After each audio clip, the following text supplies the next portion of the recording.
Friends, welcome to my YouTube channel PK smart study.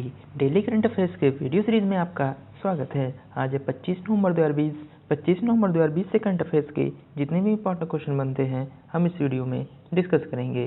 चलिए video start करते हैं। आज का पहला इंपॉर्टेंट क्वेश्चन है, कौन सा बैंक दुनिया का पहला ऐसा बैंक बन गया है जिसके आधिकारिक ट्विटर हैंडल पर फॉलोअर्स की संख्या 10 लाख के पार पहुंच गई है। इसका सही answer option number A, reserve bank of India यानी कि आरबीआई। भारतीय रिजर्व बैंक यानी आरबीआई के ट्विटर पर फॉलोअर्स की संख्या 10 लाख को पार कर चुकी है। यह उपलब्धि हासिल करने वाला रिजर्व बैंक दुनिया का पहला मौद्रिक प्राधिकरण हो गया है।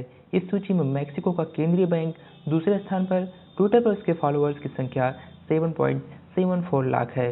Bank of Indonesia 7.57 lakh followers के साथ तीसरे स्थान पर है। फेडरल रिजर्व चौथे स्थान पर और यूरोपीय केंद्रीय बैंक 5वें स्थान पर है।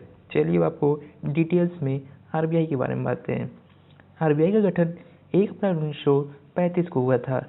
हेडक्वार्टर मुंबई।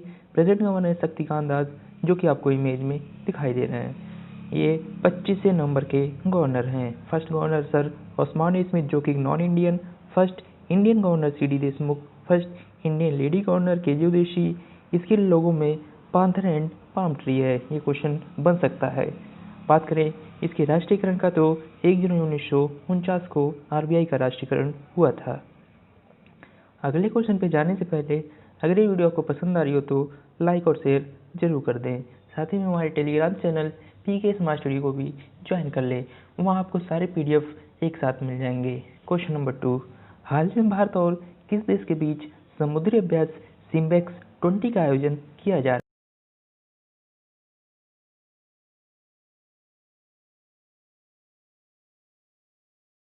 सिम्बेक्स 20 के 27वें संस्करण का आयोजन 23 से 25 नवंबर 2020 तक अंडमान सागर में किया जा रहा है। भारतीय नौसेना सिम्बेक्स के 2020 संस्करण की मेजबानी कर रहा है। वर्ष 1994 से प्रतिवर्ष भारतीय नौसेना और रिपब्लिक ऑफ सिंगापुर नेवी के बीच सिम्बेक्स अभ्यासों की श्रृंखला आयोजित की जा रही है। चलिए आपको डिटेल्स में सिंगापुर के बारे में बात करें। सिंगापुर की कैपिटल है सिंगापुर सिटी। प्रेसिडेंट हालिमा याकूब, जो कि आपको इमेज में दिखाई दे रही हैं। प्राइम मिनिस्टर हैं ली हिजनुलुंग। करेंसी है सिंगापुर डॉलर। नेशनल डे 9 अगस्त। बात करें नेशनल एंथम की नेशनल एनिमल की तो लायन। पार्लियामेंट नेम है पार्लियामेंट। चलिए आपको मैप में दिखाते हैं। ये मैप में सिंगापुर। चलते हैं क्वेश्चन नंबर 3 की तरफ। हाल ही में किस राज्य के पूर्व मुख्यमंत्री तरुण गोगोई का निधन हो गया? इसका सही आंसर ऑप्शन नंबर ए, असम। कांग्रेस पार्टी से असम में 3 बार मुख्यमंत्री रहे तरुण गोगोई का निधन हो गया। तरुण गोगोई ने 2001 से 2015 के बीच असम के मुख्यमंत्री के रूप में कार्य किया था। वे असम के सबसे लंबे समय तक सत्ता में रहने वाले मुख्यमंत्री थे। इसके अलावा गोगोई ने 1991 और 1996 के दौरान प्रधानमंत्री नरसिम्हा राव की सरकार में केंद्रीय मंत्रिमंडल में खाद्य और खाद्य प्रसंस्करण उद्योग मंत्री के रूप में भी काम किया था। ये आपको इमेज में दिखाई दे रहे हैं। ये थे पूर्व मुख्यमंत्री तरुण गोगोई जी। चलिए चलते हैं क्वेश्चन नंबर 4 की तरफ। हाल ही में किस जिले में भारत का पहला मॉस गार्डन स्थापित किया गया है? इसका सही आंसर ऑप्शन नंबर ए, उत्तराखंड के नैनीताल डिस्ट्रिक्ट में। उत्तराखंड वन विभाग में नवनिर्मित मॉस गार्डन का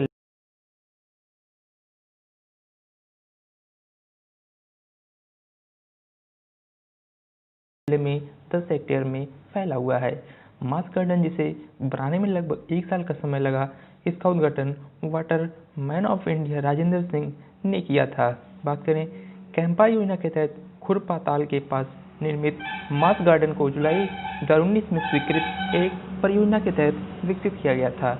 इसका उद्देश्य विभिन्न प्रजातियों के काई और अन्य ब्रायोफाइट्स का संरक्षण करना और लोगों को हमारे पर्यावरण में मॉस की पारिस्थितिकी और अन्य उपयोगी भूमिकाओं से अवगत कराना था। बात करें देश का पहला मॉस गार्डन 10 हेक्टेयर में फैला हुआ, जिसमें एक व्याख्या केंद्र, 30 प्रतिनिधि मॉस प्रजातियां और अन्य ब्रायोफाइट प्रजातियां हैं, जिनमें IUCN रेड लिस्ट में सूचीबद्ध 2 प्रजातियां हाइपोविला इनविलिटा और ब्राइकिटियम बानमानी शामिल है। और यहाँ 1.2 किलोमीटर के क्षेत्र में मॉस की विभिन्न प्रजातियां हैं। चलिए चलते हैं क्वेश्चन नंबर 5 की तरफ। हाल ही में किस देश ने वर्ष 2020 के एपेक शिखर सम्मेलन की मेजबानी की है? इसका सही answer option number D, Malaysia. Asia Pacific economic cooperation यानी कि एपेक 2020 इकोनॉमिक लीडर्स की बैठक मलेशियाई प्रधानमंत्री मुहिद्दीन यासिन की अध्यक्षता में आयोजित की गई।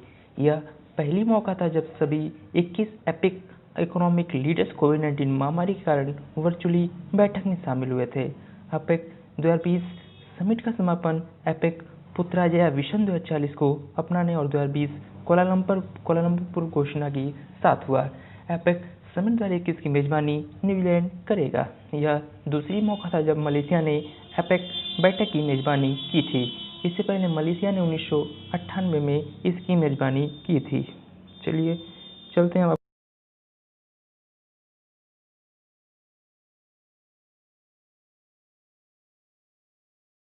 इमेज में दिखाई दे रहे हैं। बात करें करेंसी की तो मलेशियन रिंगिट, नेशनल डे 31 अगस्त, बिगेस्ट लेक है टासिक केनियार। बात करें नेशनल गेम की तो सेपाक टकराव, एनिमल द मलयन टाइगर, बर्ड है रिनोसियर्स, हॉर्नबिल और फ्लावर है हिबिस्किस रोसा सिनेंसिस।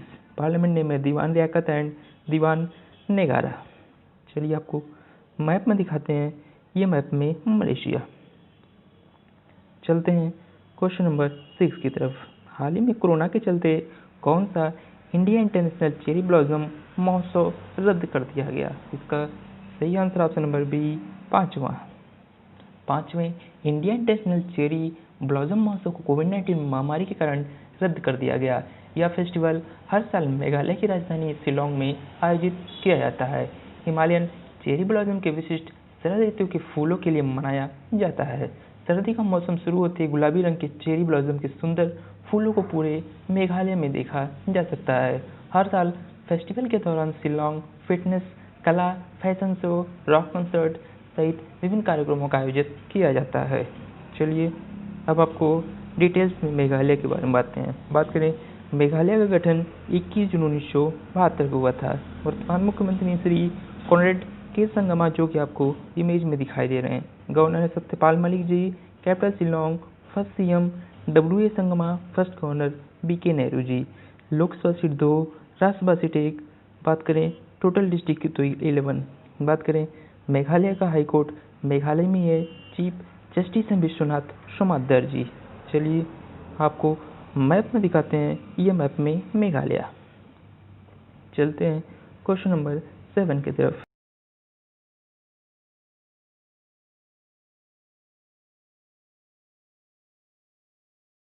इंश्योरेंस कॉर्पोरेशन यानी कि LIC, भारतीय जीवन बीमा निगम ने जीवन बीमा पॉलिसी करने के लिए एजेंटों के लिए एक डिजिटल एप्लीकेशन लॉन्च की है। इस डिजिटल एप्लीकेशन का नाम आनंदा रखा गया है, जिसका पूरा नाम आत्मनिर्भर agent new business digital application है। डिजिटल एप्लीकेशन एजेंट या सहयोगियों की मदद से पेपरलेस मॉड्यूल के माध्यम से जीवन बीमा पॉलिसी करने के लिए ऑनबोर्डिंग प्रक्रिया का एक साधन है। बात करें भारतीय जीवन बीमा का हेडक्वार्टर है मुंबई महाराष्ट्र। इसके अध्यक्ष हैं MR कुमार और इसका गठन 1 सितंबर 1956 को हुआ था। चलते हैं क्वेश्चन नंबर 8 की तरफ। केंद्र सरकार ने किस राज्य में सूक्ष्म सिंचाई परियोजनाओं के लिए 3,971 करोड़ रुपए के ऋण को मंजूरी दी है? इसका सही answer option number C, Tamil Nadu. Bharat सरकार ने तमिलनाडु में सूक्ष्म सिंचाई परियोजना के लिए 3,971 करोड़ रुपए के ऋण को मंजूरी दी है। यह तमिलनाडु राज्य के लिए स्वीकृत किए जा रहे सबसे बड़े ऋणों में से एक है। सूक्ष्म सिंचाई नीति के तहत रियायती ब्याज दर पर ऋण स्वीकृत किया गया है। सूक्ष्म सिंचाई कोष राष्ट्रीय कृषि और ग्रामीण विकास बैंक नाबार्ड के भीतर बनाया गया था। सूक्ष्म सिंचाई कोष का उपयोग केवल सूक्ष्म सिंचाई परियोजनाओं को लागू करने के लिए किया जाता है। चलिए आपको डिटेल्स में तमिलनाडु के बारे में आते हैं। बात करें तमिलनाडु गठन 26 जनवरी 1950 को हुआ था। वर्तमान मुख्यमंत्री श्री तिरुचिरापल्ली के पलानीस्वामी जो कि आपको इमेज में दिखाई दे रहे हैं। Governor Shri Banwarilal Purohit ji. Capital Chennai. First CM A Subbarayalu Reddiar ji. First governor Edward Nye ji. Lok Sabha seat 39, Rajya Sabha seat 18, total district है 32। मेन फेस्टिवल है पोंगल। मद्रास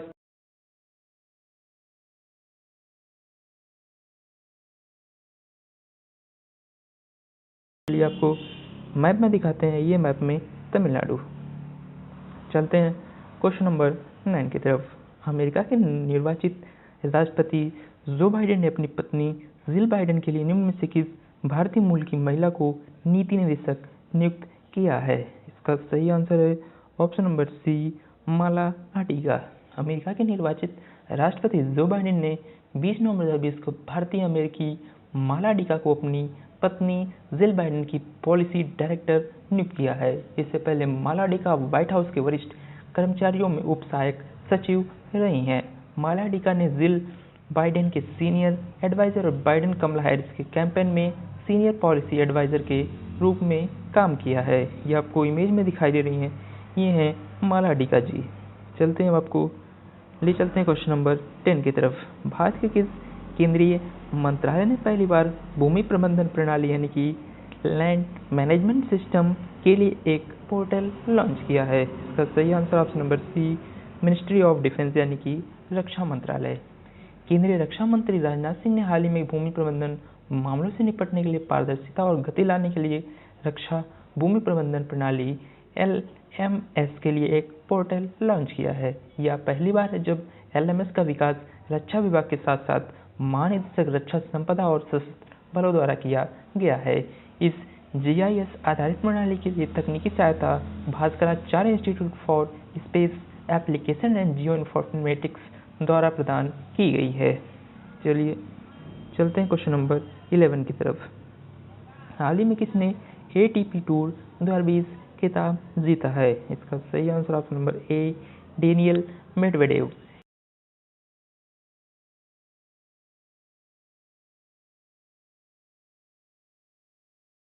जीत लिया है। यह उनके करियर का सबसे बड़ा खिताब है। 24 वर्षीय खिलाड़ी इस वर्ष विश्व रैंकिंग में चौथे स्थान पर रहेंगे।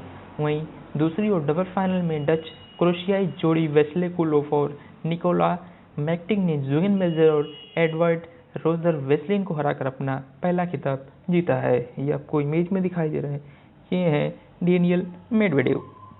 चलिए चलते हैं क्वेश्चन नंबर 12 की तरफ। हाल ही में किसने यूपी में ग्रामीण पेयजल आपूर्ति परियोजना की आधारशिला रखी है? इसका सही answer option number B, prime minister Shri Narendra Modi ji. प्रधानमंत्री नरेंद्र मोदी ने वीडियो कॉन्फ्रेंस के जरिए उत्तर प्रदेश के मिर्जापुर और विंध्याचल क्षेत्र के सोनभद्र जिलों में ग्रामीण पेयजल आपूर्ति परियोजनाओं की आधारशिला रखी है। परियोजनाओं की कुल अनुमानित लागत लगभग 5,555.38 करोड़ रुपए है। इस परियोजना के बारे में बात करें तो इस परियोजना से 2,995 गाँव के सभी ग्रामीण घरों में घरेलू नल जल कनेक्शन उपलब्ध कराए जाएंगे, जिससे इन जिलों की लगभग 42 लाख आबादी को लाभ होगा। इन सभी गाँवों में ग्राम जल और स्वच्छता समितियां, पानी समिति का गठन किया गया है, जो संचालन और रखरखाव की जिम्मेदारी संभालेंगे। इस परियोजना को 24 महीनों में पूरा करने की योजना है। बात करें उत्तर प्रदेश के वर्तमान मुख्यमंत्री श्री योगी आदित्यनाथ, गवर्नर है श्रीमती आनंदीबेन पटेल जी, कैपिटल है लखनऊ। चलिए चलते हैं क्वेश्चन नंबर 13 की तरफ।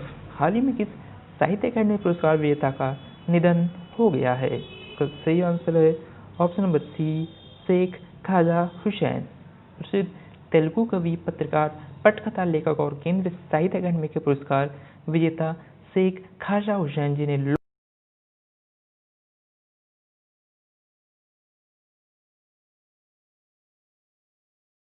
ताड़ीकोड़ा में हुआ था। उन्होंने अपनी पुस्तक गाली रंगू के लिए साहित्य अकादमी पुरस्कार 2017 प्राप्त किया था। उद्यम तेलुगु में समकालीन राजनीति पर उनकी रनिंग कमेंट्री बहुत लोकप्रिय और सोची समझी थी। ये आपको इमेज में दिखाई दे रहे हैं, ये थे शेख ख्वाजा हुसैन जी। चलते हैं पिछले दिन के वन लाइनर करंट अफेयर्स की तरफ। बात करें, भारत, सिंगापुर और थाईलैंड त्रिपक्षीय समुद्री अभ्यास सिटमैक्स 20 का दूसरा संस्करण अंडमान सागर में आयोजित किया जा रहा है। बात करें, उत्तर प्रदेश राज्य की टीटम झील को रामसर साइटों में शामिल किया गया है। ट्विटर के गायब होने वाले ट्वीट्स का नाम फ्लीट्स है। चलिए आगे चलते हैं। यूनाइटेड किंगडम ने 2030 तक नई पेट्रोल और डीजल कारों की बिक्री पर प्रतिबंध लगाने की घोषणा की है। साल 2020 की दुनिया के सबसे महंगे शहरों की सूची में शीर्ष स्थान पर चीन का हांगकांग शहर रहा है। बात करें, केंद्रीय संस्कृति मंत्री ने लंदन से प्राप्त कांस्य मूर्तियों को तमिलनाडु राज्य को सौंप दिया है। अंतर्राष्ट्रीय क्रिकेट परिषद यानी कि आईसीसी ने अंतर्राष्ट्रीय क्रिकेट में डेब्यू करने की उम्र 15 साल रखी है। बात करें इंडिया देश को 2023 में होने वाले G20 देशों की बैठक की अध्यक्षता प्रदान की गई है। बात करें इंडिया देश नेविगेशन उपग्रह प्रणाली के लिए IMO मान्यता पाने वाला चौथा देश बना है। बात करें कर्नाटका बैंक ने सासा अभियान शुरू किया है। चलिए चलते हैं आज के स्ट्रेटेजी के क्वेश्चन की तरफ। महाभारत के लेखक कौन हैं? इसका सही answer option number A Ved Vyas ji. Question number 2 है हर्षचरित के लेखक कौन हैं? इसका सही आंसर है ऑप्शन नंबर बी बाणभट्ट जी। चलते हैं आंसर ऑफ यस्टरडे क्वेश्चन की तरफ। बीसीसीआई का आधिकारिक किट स्पॉन्सर हाल ही में कौन बना है? इसका सही आंसर था option number D MPL। Question number 2 था हाल ही में भारत और किस देश के बीच पहली वर्चुअल समिट का आयोजन हुआ है? इसका सही आंसर था ऑप्शन नंबर डी लग्जमबर्ग। चलते हैं क्वेश्चन ऑफ द डे की तरफ। किस अंतर्राष्ट्रीय संगठन ने अकाल के खतरे में 7 देशों को $100 मिलियन जारी किए हैं? क्वेश्चन नंबर 2 है हाल ही में किसे आदित्य विक्रमा बिरला कला शिखर पुरस्कार से सम्मानित किया गया? इन दोनों क्वेश्चन का आंसर आपको कमेंट बॉक्स में कमेंट करके बताना है। आप लोग कमेंट ज़रूर किया कीजिए। ऐसे ही डेली करंट अफेयर्स के वीडियो के लिए आप अपने channel PK smart study subscribe करें।